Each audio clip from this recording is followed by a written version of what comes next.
இன்னைக்கு நாம ஒரு நம்ப முடியாத, நிஜமாவே இப்படியெல்லாம் கூட நடக்குமான்னு யோசிக்க வைக்கிற ஒரு மாபெரும் மோசடிய பத்தி தான் இந்த அலசல்ல பார்க்க போறோம்.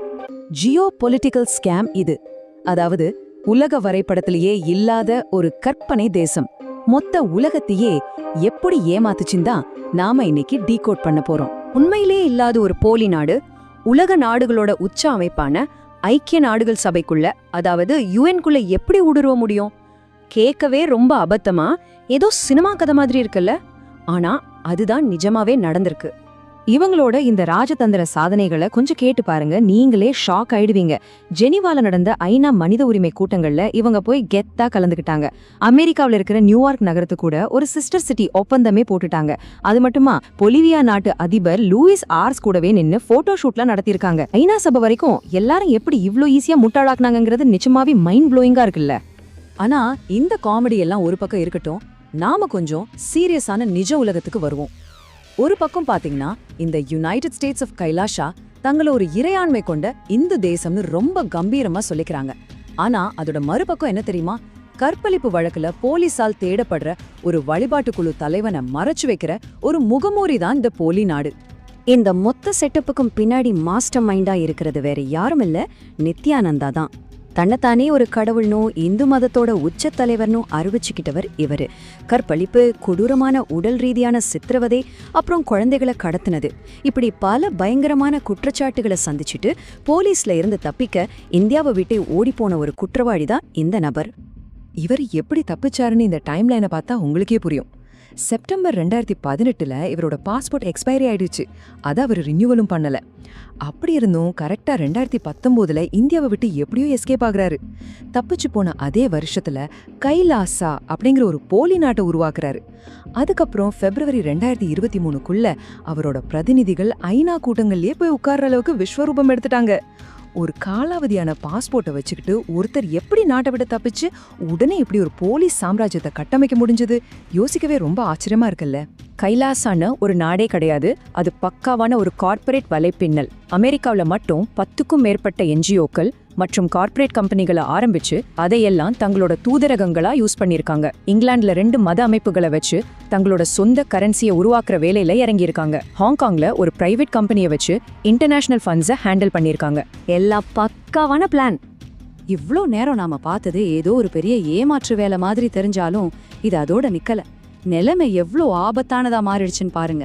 கைலாசாவோட ஆட்கள் பொலிவியா நாட்டுல அமேசான் காடுகள்ல வாழ்ந்துட்டு இருக்கிற ரொம்பவே சாதாரண பழங்குடியின மக்களை குறி வச்சு ஒரு மிகப்பெரிய நில அபகரிப்புல இறங்கிருக்காங்க.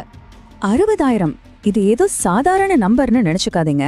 பொலிவியாவில் இருக்கிற பாரே அப்படிங்கிற பழங்குடியின மக்கள் கிட்ட இருந்து இவங்க குத்தகைக்கு வாங்கின அமேசான் மழைக்காடுகளோட அளவு தான் இந்த 60,000 ஹெக்டேர் நிலம். கொஞ்சம் இமேஜின் பண்ணி பாருங்க, எவ்வளவு பெரிய ஏரியான்னு. இவ்ளோ பிரம்மாண்டமான ஒரு நிலப்பரப்பை அவங்க கண்ட்ரோல்ல கொண்டு வரத்துக்கு அவங்க வருஷத்துக்கு கொடுத்த வாடகை எவ்வளோ தெரியுமா? வெறும் $1,08,000 மட்டும்தாங்க. இந்த அளவுக்கு அடி மாட்டு விலையில இத்தனை பெரிய பழங்குடி நிலத்தை அவங்க ஆக்கிரமிச்சது உண்மையிலேயே ரொம்ப அதிர்ச்சியான விஷயம். அந்த ஒப்பந்தங்கள்ல இருந்த கண்டிஷன்ஸ் எல்லாம் கேட்டீங்கன்னா தலை சுத்திடும். 1000 வருஷத்துக்கு குத்தகை, அதுவும் அதை நிரந்தரமா புதுப்பிச்சுக்கிற உரிமையோட.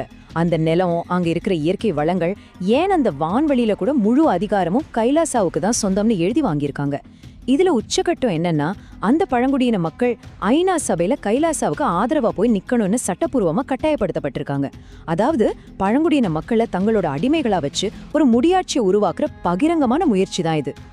இவ்ளோ பெரிய குற்றச்சாட்டுகள், இவ்வளோ வலுவான ஆதாரங்கள் இருந்தும் அவரோட பக்தர்கள் எப்படி இன்னும் அவரை குருட்டுத்தனமா நம்புறாங்கிறது தான். கைலாசாவோட சோஷியல் மீடியா டீம்ல முன்னாள் ஹெட்டா இருந்த சாரா லாண்ட்ரி ஒரு விஷயம் சொல்றாங்க.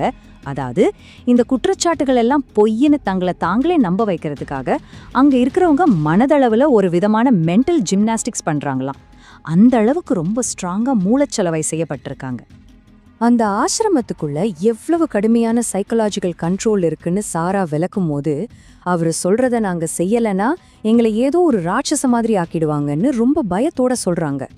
இந்த மாதிரி தொடர்ந்து ஒரு சைக்கலாஜிக்கல் பயமுறுத்தலை கொடுத்துதான் பாதிக்கப்பட்டவங்கள வாய் திறக்க விடாம மொத்தமா அடங்கி வச்சிருக்காங்க.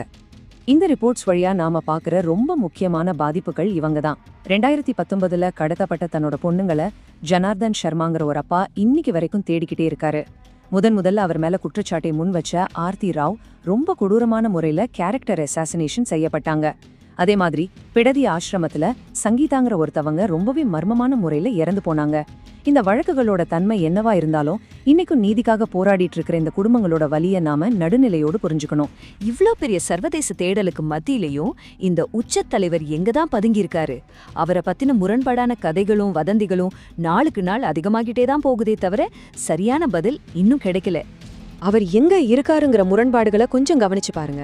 2019 அவர் ஈக்குவடார் பக்கத்துல ஏதோ ஒரு தீவுல இருக்காருன்னு வதந்திகள் பரவுச்சு. ஆனா ஈக்குவடார் அரசாங்கம் அதை திட்டவட்டமா மறுத்துட்டாங்க.